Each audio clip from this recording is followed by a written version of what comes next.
Get you some money, you gonna feel different. Straight up. You might even, all that other advice I could have gave you, this the short version. You know, get you a couple dollars, man. You gonna feel different. Next Net Hustle. Big shout out to SPI, Spotter Low. You know, I'm in the black box. Had to come through, tap in, show love one time. Yeah, y'all make sure y'all subscribe. Stay tuned. All that. Shout out to Eddie Griffin. Go check out my record, Dysfunctional, featuring Eddie Griffin. It was off the Dysfunctional Family soundtrack, a film that Eddie Griffin did early 2000s. And I was honored, privileged to work on the soundtrack, not only alongside Eddie Griffin, but also I was able to work with the late, great Lisa Left Eye Lopez in a capacity as a writer on the song Too Gangster for TV. Myself, Eastwood, and Crooked Eye all got the opportunity to write a 16 on that song for her. And you can go look on the credits, got the credit. The writers will be credited to Curtis Williams and their two government names as well. Just a thought, a memory from that experience I can recall when I was writing for Lisa Left Eye Lopez. We was in the studio and, Suge had her going by the name Nina and was trying to roughen up her image. And she was concerned that she would lose who she was as far as the way the audience perceived her. So as I was over there writing, she came and got at me and she was concerned that she was like, look, just do me a favor. If you make any references to any guns or any violence, can you please make it be referring to my lyrics or my mentality or my wit? I'm like, all right, I got you. So I kind of respected the fact that she was concerned as much as to like, okay, I'm going to take on this hardcore image, but I still want my lyrics to be crafted in a way that coincides with who I truly am. And that was unique. There's a few things about her that made me admire her and appreciate meeting her. I'll share one more. When I very, very, very, very first met her, the very first moment, I remember her walking in the door at the row office and me not knowing what to expect, noticing how tiny she was, me thinking I got wit about myself too. The first thing out of my mouth to this legend upon meeting her was like, damn, that it was you trying to burn somebody's house down? And I was shocked, pleased, and amazed that her response immediately was trying. Like, nigga, I did that. I was like, okay. And we got real tight from that point on. The only time I ever smoked weed out of an onion peel was with Lisa Left Eye Lopez. I met Dr. Sebi long before he became very extremely popular because of Lisa Left Eye Lopez. Suge met him at the same time, as did Crooked Eye, Corrupt, and Gail and Queen and everybody. We all met her at the same time. Met him at the same time. But that has absolutely nothing to do with what we talking about. Tommy Davidson, the Living Color legend. Living Color was good for having people who were great at being extreme without doing too much, if that makes sense. And that is something that is very hard to master. Just think of how over the top the characters were, but they still were palatable. They wasn't like, and you can see the same things over and over again without it being too much. Handyman, Jim Carrey, Wanda, certain characters, but then Tommy Davidson, he is an extreme, the epitome example of being able to be an extreme, but not too much. And he's on here talking about, he shocked Eddie Griffin tooth out. And when you think of what you know about Tommy Davidson, and then what you know about Eddie Griffin, if anything of that nature had taken place, you would think it would be the opposite way, that Eddie Griffin socked Tommy Davidson tooth out, but not according to him. He's on the Art of the Dialogue sharing, and he's also talking about how Malcolm and Eddie, rest in peace to Malcolm Jamal Warner, didn't get along. I also have a personal experience with Malcolm Jamal Warner, don't know him, but we had an audition together for a part, and I believe he ended up getting the part. But so we spent some time in the lobby waiting for our names to be called. He was real down to earth, cool. I've had that experience also with Exhibit, also with David Banner, and also with Ashley off the Fresh Prince, the original Ashley. But we, with no further ado, finna get into what Tommy Davidson says he, Eddie Griffin, and Malcolm Eddie have been up to.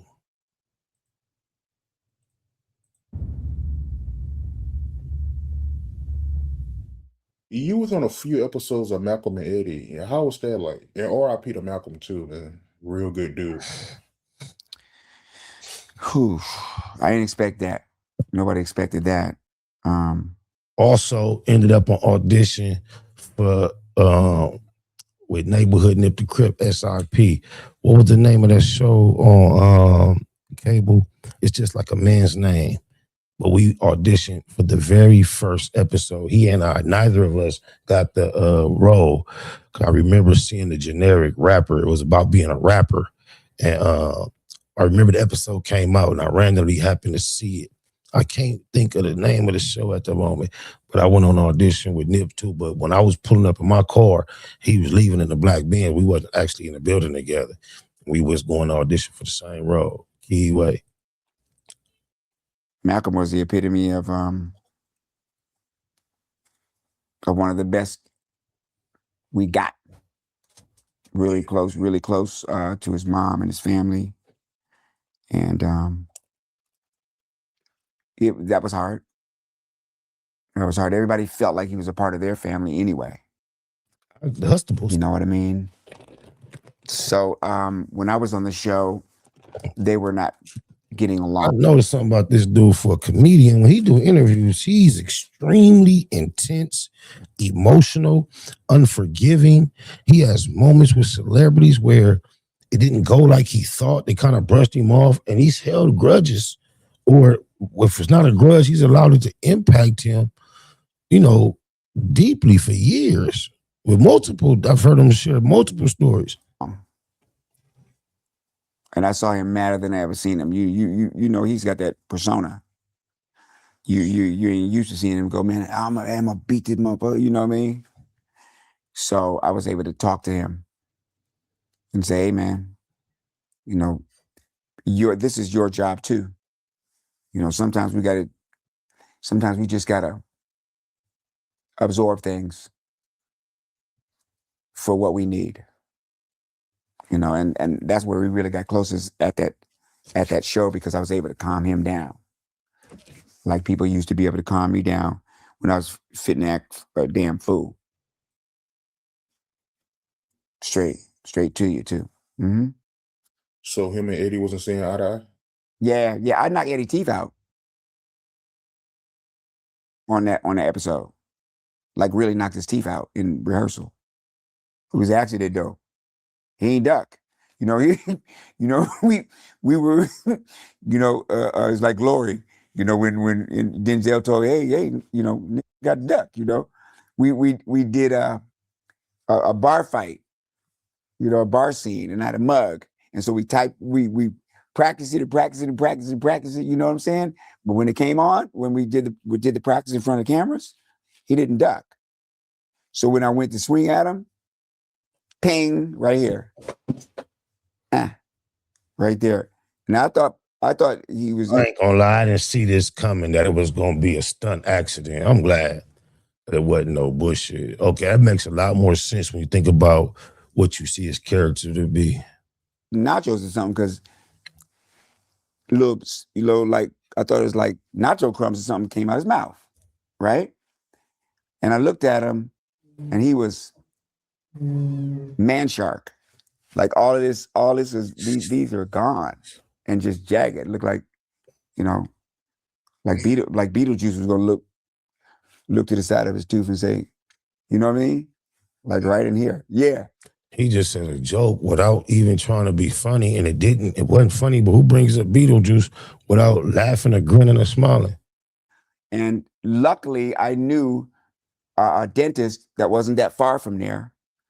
And he went for a couple of hours off the set, and they redid his teeth. They gave him something. And I had butterflies in my stomach because I couldn't believe I did that, man. But I was embarrassed, really. And he came into my room. He said, hey, yeah, man, that worked out, man. That worked out. But they had to soak my teeth in like butter, tobacco, and weed to get it to match the other teeth. So I knew he wasn't mad at me because he was doing jokes up at me. So. Let me ask you, you've been in Hollywood for so long. I'm wondering, have you ever been offered a role where you was against it, where it went against what you believe in, your morals? Yeah, just one. Just one. It was a role where I got called by the agent and they said they really want you in this movie. There's several roles for you to pick from, right? So one was a role for a black woman who was the partner of the hero detective. And she's the one that had all the knowledge and was really, really smart and would keep him out of trouble and blah, blah, blah, blah. So I said, can they change that character into a man? Because I want to do that character. And they said, nah, they don't want to do that. Yeah, but I thought they wanted me to do the character that I wanted to do. The character that they wanted to do was one of the bank robbers, and he went into a white woman's hospital room while she had a full cast and tried to kill her with an ice pick. And I was like, I ain't doing that. I ain't doing that, man. What do you think, man? What? That's all you got for me? Is for me to come in to an innocent woman who can't even move and I'm going to kill her with an ice pick? Like, that's a defamation of character. Yeah, and I said, That's deep that a seasoned actor would take umbrage with the actual activity that a character in a role he has to play. I mean, the female part I could get, but just doing something psychotic like stabbing someone, a female can't defend herself. This dude is really constructed of character minerals and elements that the average person does not give a fuck about. Okay, you go to acting school and you become a professional actor to step into different imaginary roles. Even a psycho killer, but he doesn't even want to do that. That's crash deep. But he'll be a part of Living Color and all the buffoonery. And I don't know where he actually draws his line. I said, they said, well, that's a black role. I said, yeah, but I say if you would not be that role in that movie, is it still, should you even be in that movie? If you don't want to portray a certain character that this movie is promoting, are you compromising by promoting that movie at all and taking a different role? Should you request a new role or just step away or the role change? When I say role change, I mean how he said, can that character become a man? Should you request him to change the role, give you a whole different role, or not participate in a film that promotes that type of role that you don't even want to be yourself? The other role wasn't available to me. See, so I didn't do it because I just didn't want to be remembered for the black guy that killed the white woman in a body cast that couldn't move with an ice pick. Oh yeah, I can't resonate with that. He lost me, threw me off. I thought he went from saying he didn't want to be a man playing a woman to saying he didn't want to be known for the black guy that stabbed a white woman in a body cast. Man, he lost me. Get the fuck out of here. Get you some money, you're gonna feel different. Straight up. You might even, all that other advice I could have gave you, this is the short version. Get you a couple dollars, man. You're gonna feel different. Next little nip hustle. Big shout out to SPI, Spotter Low. I'm in the black box, had to come through, tap in, show love one time. Yeah, y'all make sure y'all subscribe. Stay tuned, all that.